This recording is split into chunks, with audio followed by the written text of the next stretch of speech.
नमस्कार, स्वागत है आप सभी का आपके अपने YouTube चैनल पर। और आज कक्षा 8वीं के लिए कार्यपत्रक यानी वर्कशीट नंबर 14 हिंदी विषय के लिए शिक्षा निदेशालय द्वारा भेजा गया है, जो कि 7/9/2021 के लिए है। तो आइए देखते हैं इसमें क्या लिखा है कि प्यारे बच्चों, आपकी पाठ्य पुस्तक बसंत के पाठों पर आधारित इन कार्यपत्रकों के माध्यम से आपसे विभिन्न पाठों पर चर्चा की जा रही है। आइए इस क्रम में आज दीवानों की हस्ती कविता की कुछ पंक्तियों पर चर्चा करते हैं। तो कुछ पंक्तियां हमने पहले पढ़ी थी पिछले वाले वर्कशीट में 13 नंबर में, और आज 14वें नंबर के वर्कशीट में कुछ पंक्तियां दी गई है। तो उन पर देखते हैं क्या है कि किस ओर चले यह मत पूछो, चलना है बस इसलिए चले, जग से उसका कुछ लिए चले, जग को अपना कुछ दिए चले। दो बात कही दो बात सुनी, कुछ हंसे और फिर कुछ रोए, छककर सुख दुख के घूंटों को हम एक भाव से पिए चले। तो प्यारे बच्चों, ये पंक्तियाँ आपके लिए दी गई है, और अंत में पूरी कविता मैं आपके लिए एक वीडियो के माध्यम से दूंगा। बहुत ही अच्छी कविता है ये। तो चलिए देखते हैं। इसमें कुछ अपरिचित शब्द हैं। अपरिचित शब्द जैसे कि जग, जग का मतलब संसार, छक कर यानी कि मन भर कर, जब मन भर या जी भर कर, ठीक है, छक कर मतलब जी भर कर। तो आइए अब इसके भावार्थ को समझते हैं कि इन पंक्तियों के माध्यम से कवि कहना चाहते हैं कि हम किस दिशा में जा रहे हैं यह हमसे मत पूछो, अर्थात हमारी जो मंजिल हमसे मत पूछो, हमारा ध्येय बस चलते जाना है। इस यात्रा में संसार से जो कुछ हमें मिला वह हमने लिया, और इसके साथ साथ हमसे जो मदद हुई वह भी हमने की। यानी कि किस ओर चले यह मत पूछो का मतलब हमसे यह मत पूछो कि हम किस ओर चले, बस केवल हमें चलते ही जाना है, बस यही हमारा ध्येय है। ठीक है। जग से कुछ उसका लिए चले, जग से उसका कुछ लिए चले, यानी कि जग यानी संसार से उसका कुछ हम लेकर चले, और जो हमसे हो पाया, जो हमसे बन पाया, वो हम संसार को देकर चलते जा रहे हैं। दो बात कही दो बात सुनी, इन पंक्तियों से कभी कहना चाहते हैं कि इस यात्रा में हमने अपने अनुभव के साथ साथ लोगों से अनुभव भी साझा किए।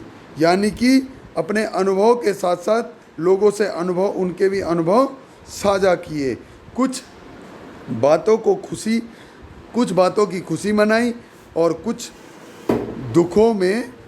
दुखों को भी सहा। यानी कि कहीं कुछ तो हमने खुशी भी मनाई और कुछ दुख भी झेले। हमने इस यात्रा में जिस प्रकार के भी दुख और सुख मिले, उन दोनों को एक भाव से हमने स्वीकार किया। यानी कि दो बात कही दो बात सुनी, कुछ हंसे और कुछ रोए, छककर सुख दुख के घूंटों को हम एक भाव से पिए चले। तो कुछ बातें हमने सुनी, कुछ बातों पर हम हंसे, कुछ पर रोए, कुछ पर हमने दुख भी किया, लेकिन छक कर यानी जी भर कर क्या करा, हमने सुख दुख के घूंटों को एक समान भाव से स्वीकार करते गए, उन्हें पीते चले गए।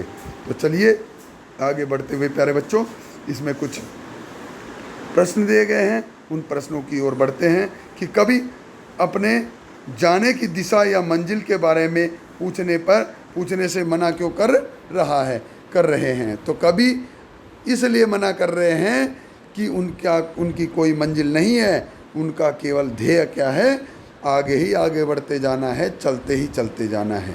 ठीक है। अगला प्रश्न है, जग से कवि को क्या मिला? कुछ अनुभव मिले, कुछ उनको जानकारियाँ मिली, ठीक है, कुछ सुख मिले, कुछ दुख मिले, ये सब कवि को मिला उसमें। दो बात कहने, प्रश्न नंबर 3 है, दो बात कहने या सुनने से कवि का क्या आशय है? यानी कि दो बात कहने और सुनने से कवि का आशय यह है कि जो ये लोगों के अनुभव उन्होंने लिए और जो कुछ कहने का मतलब ये है कि अपने अनुभव लोगों को बताए और सुनने का मतलब है कि कुछ उनके अनुभव सुने। कवि ने सुख और दुख को छक कर पीने की बात कही है, ठीक है, कि कुछ हमें सुख भी मिले और कुछ दुख भी मिले, उनको हमने एक समान भाव से, निस्वार्थ भाव से उनको सभी को स्वीकार किया है। कवि का आशय यह है। प्रश्न नंबर 4 का उत्तर। प्रश्न नंबर 5 को देखते हैं कि सुख और दुख को एक भाव से कैसे स्वीकार किया जा सकता है। कि सुख और दुख को एक समान भाव से हम ऐसे स्वीकार कर सकते हैं कि जैसे अगर हमें कोई दुख आता है तो उस दुख में भी हमें ज़्यादा दुखी नहीं होना, उसको भी स्वीकार करना। और यदि हमारे पास सुख है, यदि हम खुश हो रहे हैं तो इतना भी खुशी मत मनाओ, मतलब उसको भी एक नॉर्मल तरीके से लो दोनों को, तो एक भाव से हो जाता है। तो प्यारे बच्चों, ये थे इसके प्रश्न और उत्तर भी। और अब देखते हैं गतिविधियाँ हैं कि उपर्युक्त पंक्तियों में आपने कौन सी बात सबसे ज़्यादा अच्छी लगी, आपको कौन सी बात सबसे ज़्यादा अच्छी लगी। अनुच्छेद के रूप में अपने विचार दीजिए। तो इस पर आपने एक अनुच्छेद लिखना है। अनुच्छेद होता है एक गद्यांश लिखना। तो आइए आपको स्वयं लिखना है, इसको पढ़कर समझकर।